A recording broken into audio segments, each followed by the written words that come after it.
right here on Big Breakfast, Today FM, today's hit music. Hey, I'm Pauline. And I'm Alan. Tune in to the Breakfast Show on Today FM with Pauline and I every weekday morning From 6 a.m. to 9 a.m. right here on Today FM, today's hit music. Today FM, today's hit music.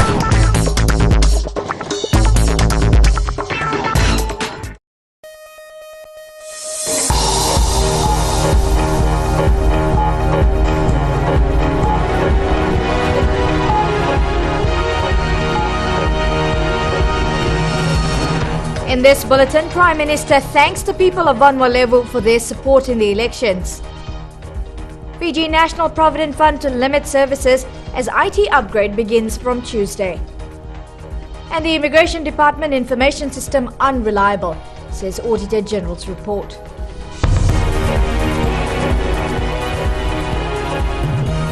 Good evening and welcome to FBC News. I'm Amrita Priyadarshini. Prime Minister Vorenga Bainimarama attended a Fiji First Thanksgiving service in Lambasa today. Sharon Latta reports Bainimarama used this opportunity to thank all his party supporters and the members of the community who played a huge role on his party's win in the general election last month. Fiji First supporters turned out in numbers at Subral Park in Lambasa this morning. Prime Minister Vorenga Bainimarama thanked them for having the faith to vote his government into office. It is a morning for me as the leader of the Fiji First, to thank all of you, our candidates, our supporters, our volunteers, our families, for the wonderful encouragement, the hard work and faith you have had in us. Bainimarama says he is deeply honored and humbled that Fijians have put in their trust in him to lead them to a new and true democracy. Fiji First put up a strong campaign based on equal citizenry, a common identity and reform, and improvement of government services. I give you my absolute promise that we will govern for the well-being of all Fijians. The support of the Fiji military has always been a talking point for the Prime Minister. Even in Lambasa, he gave thanks to the RFMF for standing by him since the events of 2000 and for believing in the ideals of Fiji First. It is their legacy that today we have a democratically elected parliamentary government under an internationally acclaimed constitution with a vast area of civil, political and socio-economic rights that will deliver good governance and transparency. This is Bainimarama's first visit to the North as the elected leader. He has made tours of various government projects underway in Vanuatu and has been brought up to speed on works that will begin shortly. Sharon Latta, FBC News. The Fiji National Provident Fund begins updating its ICT system this week, meaning a number of services will be disrupted for a month. Savara Tambor reports members will have access to limited services. The biggest impact will be on withdrawals. From Tuesday, the Fiji National Provident Fund won't accept applications for housing, unemployment, education, migration and nominations. We'll migrate from an old system, ICT system, to a new ICT system. So during this period of transition, in order for the fund to move this massive amount of records or data from an old ICT platform to a new one, this involves the transfer of about 395,000 members' records, over 8,900 employers' records, and over 7,000 plus pension records. A transfer of this magnitude, and the FNPF being a financial organization, it's important that it's done rightly. From Tuesday until the 24th of November, the FNPF will be providing limited services including the pension scheme and access to retirement funds. Alipate Wangairawai has clarified all services will be restored once the IT upgrade is complete. It's just that there'll be limited services available. Full services will resume on the 25th of November after we've migrated over to our new system. Wangairawai has also cleared the confusion amongst the members who think housing, unemployment and other services have been stopped completely. This is only temporary and will be resumed once the IT system is upgraded. We are quite conscious of the fact that it's quite a big one. and but we are quite confident that we will successfully execute this. Just like the other 11 reforms which we have completed, some of which are completed and some of which is ongoing. The latest reform or IT upgrade is the last step for the FNPF to become compliant with the Fiji National Provident Fund Decree 2011, which has been delayed for 2 years to allow the fund to catch up. The decree will come into effect on November 1st. Sabera Tambua, FBC News. The Immigration Department's data system has been deemed unreliable by the Auditor General's Office. Volume 2 of the 2013 report states the data system is inconsistent and unreliable. It also says the authenticity and integrity of the reports generated by the system appear dubious. The system doesn't have the issuing date and the expiry date for permits issued to 70 foreigners. The system also does not have the Fiji-based residential addresses of 828 foreigners. An individual from Sri Lanka is entered into the system under the name Testing Bond Refund. Another entry for an Australian is Testing Hello T-Stone. 2 more permits are issued to Australians with the same name, Test and Testing. Well, another anomaly identified in the immigration data system is overseas addresses such as New Zealand, Australia and China entered as local places of residence in Fiji. The audit report says these anomalies pose more challenges than solutions for border control and security operations. Coming up after the break, 3 brothers make a successful business out of a passion for tattoos.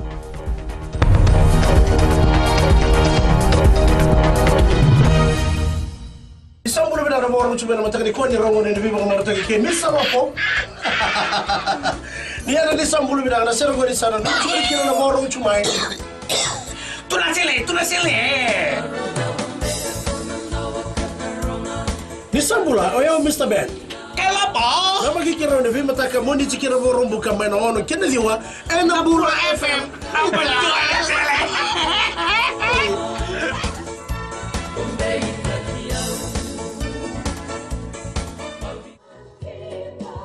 Great words there from Lucky Dube and Baban. I hope you enjoyed that number. Different colors just for you. On Gold FM, only the classic hits. Louise with you on the Center Show. Well, thank you so much for the sweet company. This is Alana Miles, one of my favorites, and Black Velvet for you. Hi there. Join me on the Center Show every weekday from 9 a.m. to 2 p.m. for the best sounds on Gold FM. Only the classic hits.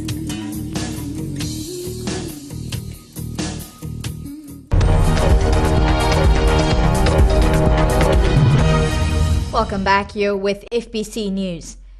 3 men who were last known to be with a man whose body was found in Singatoka River on Friday have been interviewed and released. A post-mortem of the victim in his late 30s is expected to be conducted tomorrow. The victim was last seen on Friday at about 5 o'clock in the morning during a drinking party in Singatoka town.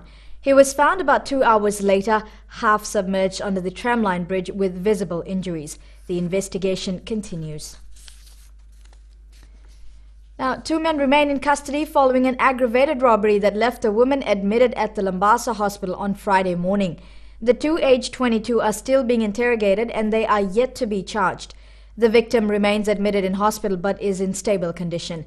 It is alleged the 2 assaulted 3 occupants of the house in Lambasa before making off with assorted items. Tattoo parlors became popular in Fiji some years ago. A range of shops cropped up in towns around the country. However, despite the popularity of tattoos and expression through body art, it's not an easy business to get into. One family business set up in the heart of Suva has become a success story, those wanting to follow their passion. In tonight's Successful Fijian segment, Rashika Kumar speaks to those behind Tattoo Fiji.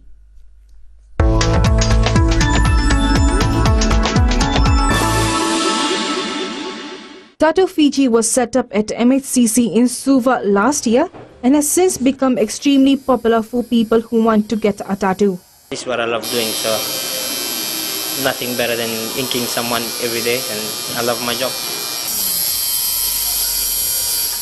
Getting inked at Tattoo Fiji would cost anywhere between $70 to $5,000. and business is thriving. The parlor gets about 15 customers a week. Brothers Billy Blaze, Maisake Singh and Paula Wanga were approached by Jade Fiji owner Fan Fang Jamnadas for a partnership.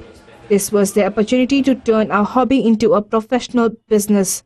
The brothers specialize in Fijian motif tattoos and mostly do custom jobs, which is one of the reasons the business has become successful. People now, more than ever before, are getting tattoos. Blaze says the re-emergence is because more people are embracing their heritage and there's nothing more telling than getting inked. It's all revival because tattoo's always been there since, dating back to almost 3,000, 4,000 BC. Years ago, not BC.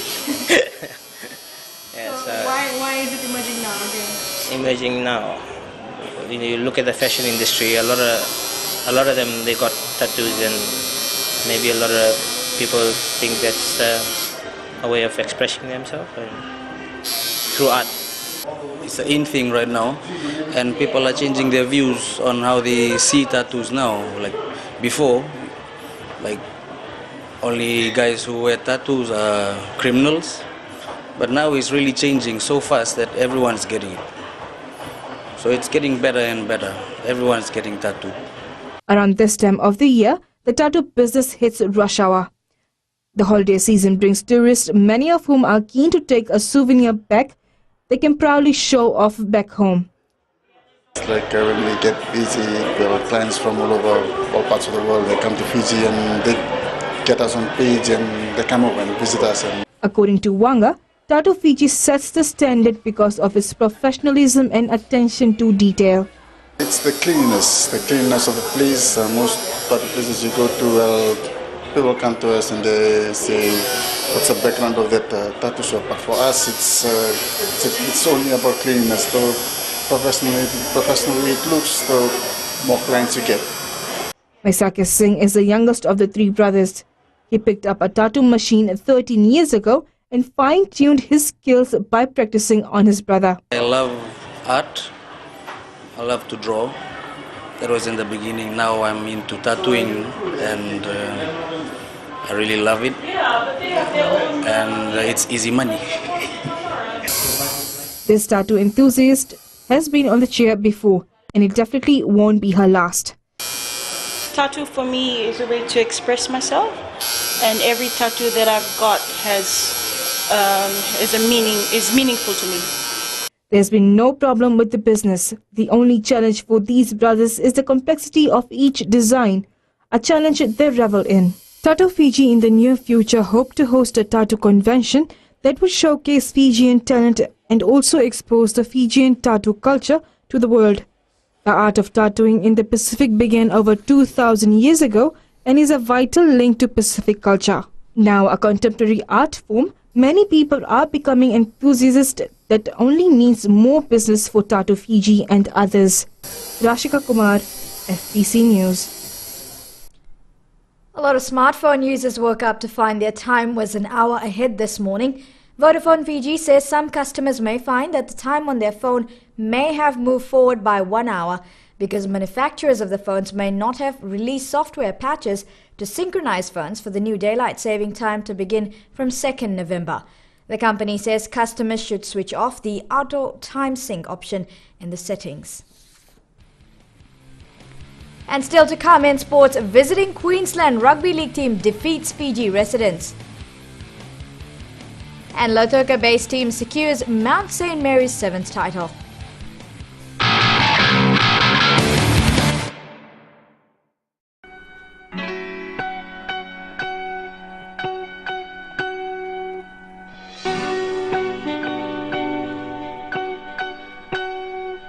If you just joined us on the System After Dark, this is a homegrown number courtesy of E3 and Cracker. Bulla, how's it going? I'm D, your host on the System After Dark, right here on Today FM. Today's hit music. You can catch me weeknights at 7 p.m. That's from Monday to Friday, only on the home of Today's hit music. And don't forget, that's D with you every weeknight on the System After Dark.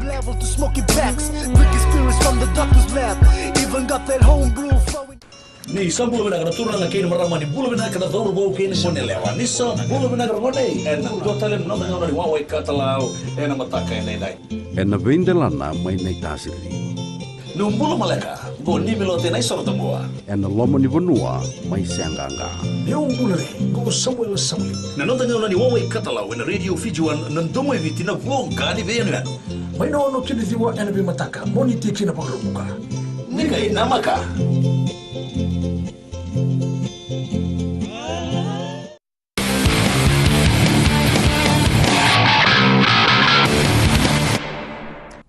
Welcome to FBC Sports. The touring Arthur Beetson Foundation Queensland Murray Rugby League team scored its first win, defeating the Fiji residents team 14-12. In a first taste of local rugby, the visiting team was given a tough time at the ANZ Stadium in Suva. Josephine Novola has the details. Kicks it to the left, over to the right of the right-hand upright, and that will definitely be the last. The victory was overwhelming for the Arthur Beetson Foundation Queensland Murray team. Defeated the home team is never easy.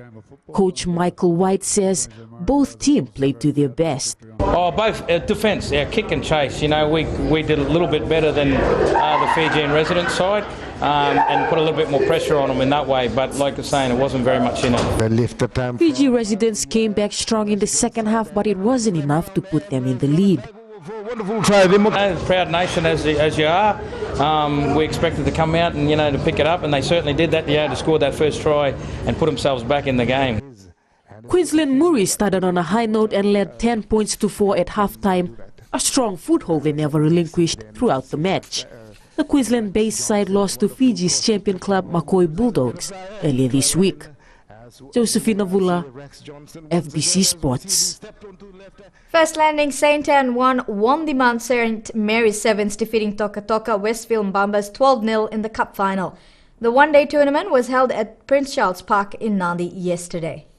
St. Anne strolls on the far side of the field of play. He is going on towards the corner flag. Will he go around?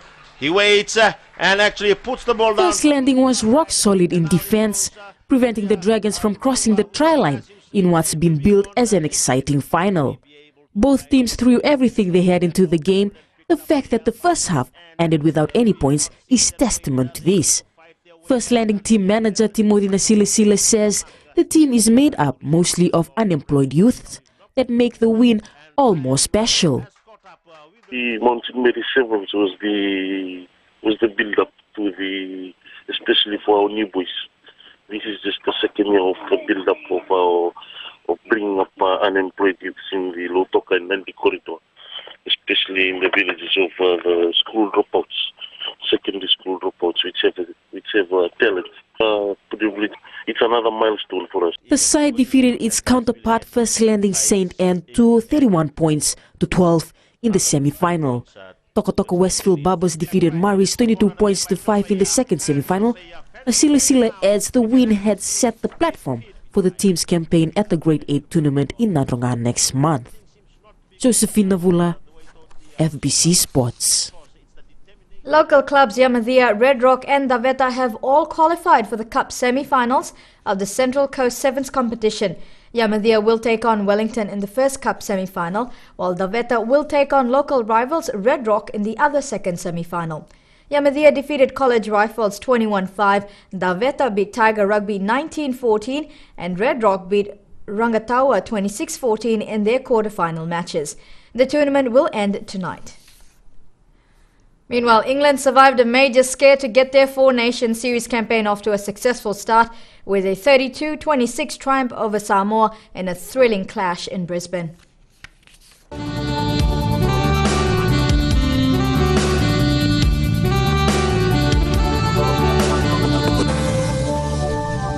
Similar to yesterday, rain was experienced over most parts of the country today. A trough of low pressure with associated cloud and rain remains slow-moving over Solomons and extends southeastwards over the northern parts of Vanuatu. Meanwhile, a frontal system and a trough continue to affect Fiji. Another day of warm temperatures despite the rainy conditions. Lambasa was a high of 30 degrees. Suva topped off at 25 degrees. Tomorrow's forecast is for more rain, while cloudy conditions will prevail in the Western Division.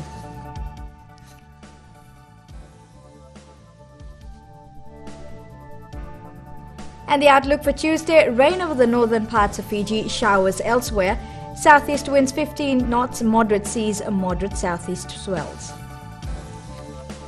Recapping our headlines tonight, Prime Minister Voreqe Bainimarama has thanked the people of Vanuatu for believing in Fiji First and voting the party into power. Fiji National Provident Fund to offer limited services from Tuesday as it upgrades its IT system. An Auditor General's 2013 report says the Immigration Department's data system is inconsistent and unreliable. On to this week's poll question. Are real estate prices in Fiji realistic? This week's question, once again, are real estate prices in Fiji realistic? Visit our FBC website to take part, www.fbc.com.fj.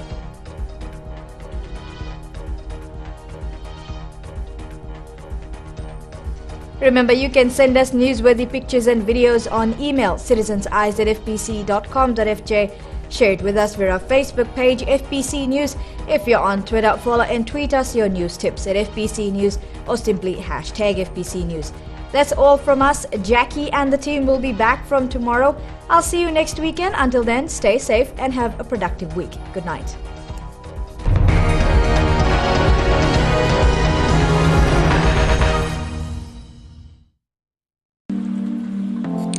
Hey, how's it going, Fiji? You're the afternoon step with Josie. And of course, I've got more good hits lined up for you, so stay tuned for that. But right now, check this song out, man. It's Golden City coming at you, too, with Amity K, Ready for Your Love, right here on Today FM. Bula FM number 2 na serane wasining ona ni batara ni sibiti ko weekend na diwa en na tini na miniti na may paborito na beng grabe na nonton nongo kanda na dapat ko anin ro na kaloko en ay kamen din debo ni na tay wali ni may dapat ko na wani matakabo kan lib sarti ko na biser talio ni na maka do batat ko may kina na kenan daw ro ko di kanamaki Bula binaka Ayo salamilawa do batak kiyawa na batara na wani dio na kaloko moni tiki na barumbuka en ang Bula FM number 2 en na serane